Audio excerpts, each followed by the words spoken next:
This time we'll make sure he's dead. Come out!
Stay away from the wall!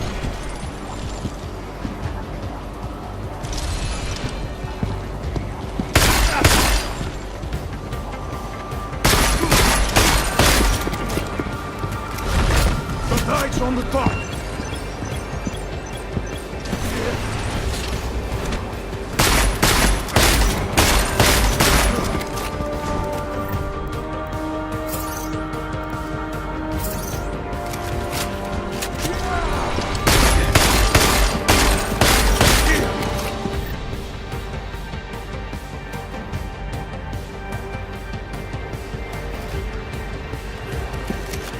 So much more to this!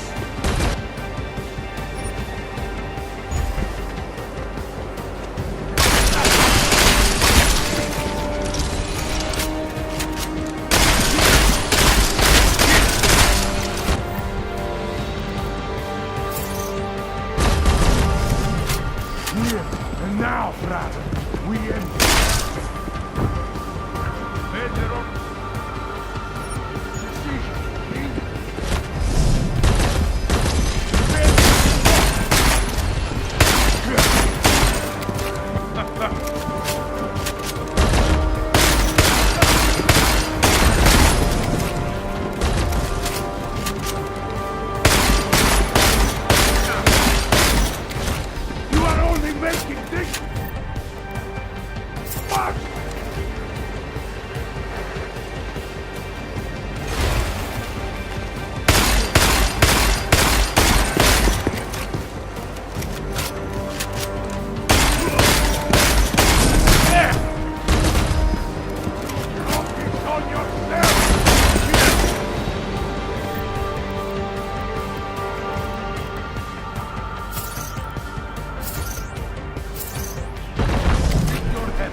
McCready, it's over.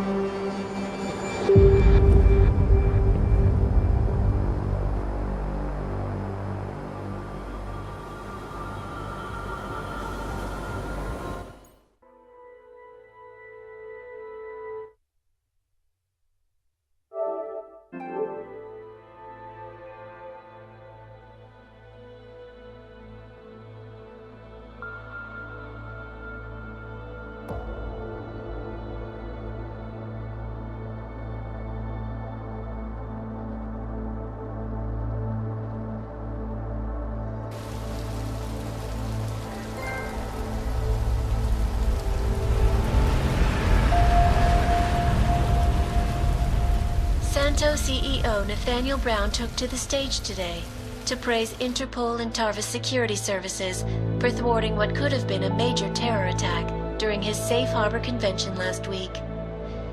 Interpol has confirmed that a group of radical terrorists linked to the Augmented Rights Coalition wired the residential towers surrounding Apex Center with enough explosives to destroy 2 city blocks. As shocking as that fact turns out to be, Brown had only this controversial opinion to give. We must not make rash decisions based on fear, nor should we allow a vocal minority to dictate our future. The Human Restoration Act is a perversion of all the United Nations stands for. In time, I believe saner minds on the Security Council will prevail. Strong words from a man with an even stronger bank account. Let us see if his prediction proves true. This is Eliza. Hey, are you even listening to this? Live We won! from Pike. Did we? We completely disrupted their plan. Marchenko, the Orchid, the bombs. You've been under too long, man. Time to come up for air. Take a breath. Janus messaged me last night, said Brown's been lobbying like a champ. He and the people you saved know the act isn't a solution. Picus will talk around it as long as they can, but that thing is finished. Janus always seems to have the inside track. Except when it really matters. What are you thinking? How many more plans do they have in motion? How many more soldiers like Marchenko are waiting for the call? Don't call him a soldier. He was a thug, man. Soldiers have a code of honor. Soldiers follow orders, too. He was prepared to obey his, no matter the consequences. Sounds like you're sorry he's dead. He made his choice, I made mine. Regardless, we want the men behind him. Behind the Human Restoration Act. The ones still out there in the shadows. It's time for me to start pulling them into the light. Well, now we got names.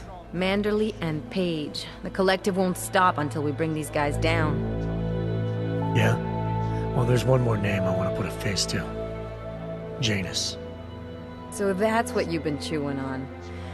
Look, I'll try, Adam, but I already told you he doesn't like meetings that aren't on his terms. Then give him a choice. Either he sets up a meeting, face to face, or I find him myself. I think it's high time we met the man behind the mask, Alex. Don't you? Criminals may have achieved the impossible in Prague last week. A break-in at the most secure data archiving facility in the world.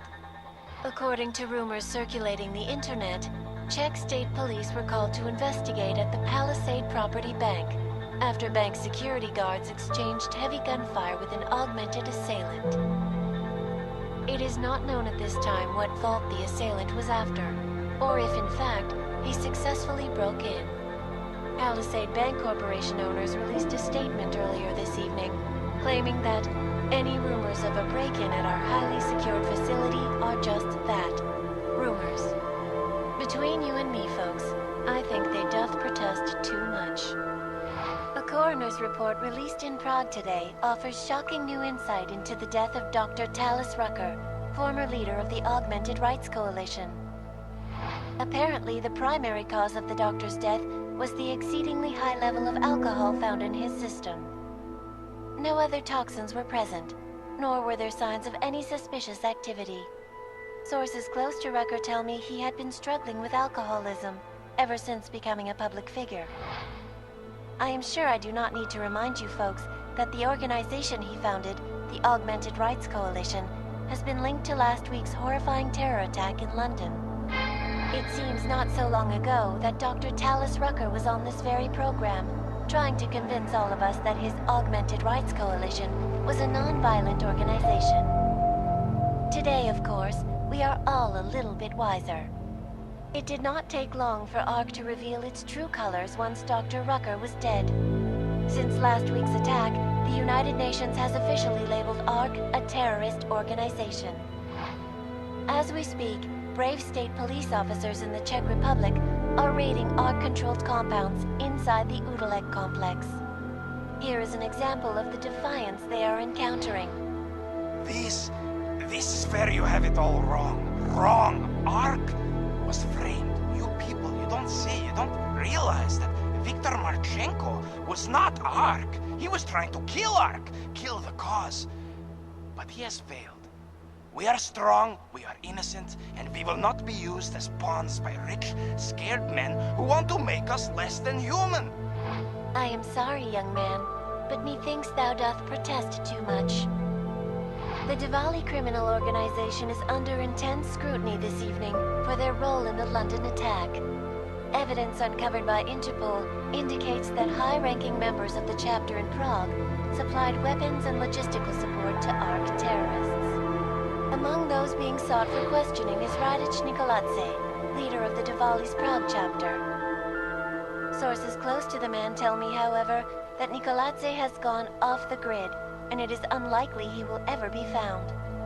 An indication of guilt, perhaps? Join the online discussion and let us know what you think.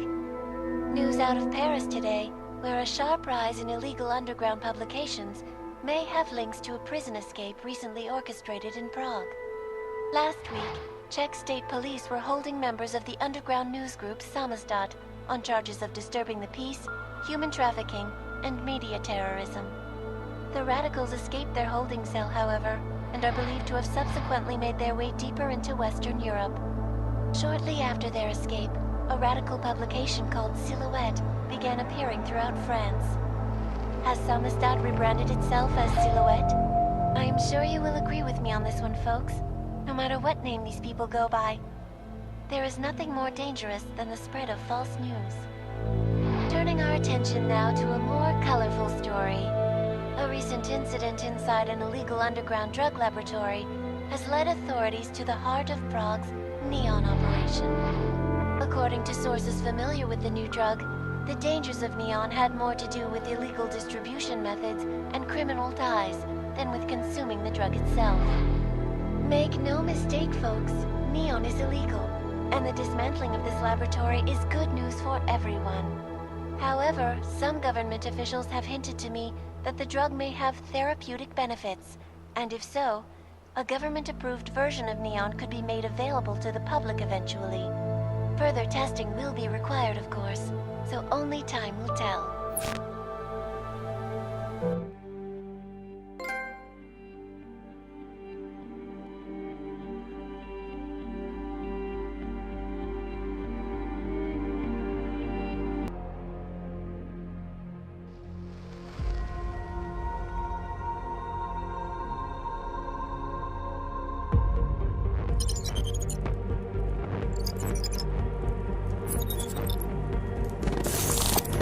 That is not the point. You should have all been informed. That is why we are here now. Volkart, what's done is done. The broad strokes of the operation were very clear and haven't changed. There are always adjustments that will occur in the field. You should know that. Adjustments? Those were not mere adjustments. Interpol was more capable than we anticipated. They have a new augmented agent by the name of Adam Jensen, who we believe may have had external help, possibly by the Juggernaut Collective or even Janus directly. we're looking into it, but we... All that is speculation at this point. Let's find out more and reconvene later this week. Thank you, everyone. That'll be all. It's your own fault. I'm aware of that, Doctor. Elizabeth sends her regards. Report. Overall, the subject seems quite well adjusted despite the massive traumas he's experienced, and his memories are still consistent with the program. He is remarkably stable. Excellent. How close is he to contact with Janus? Very. It's only a matter of time.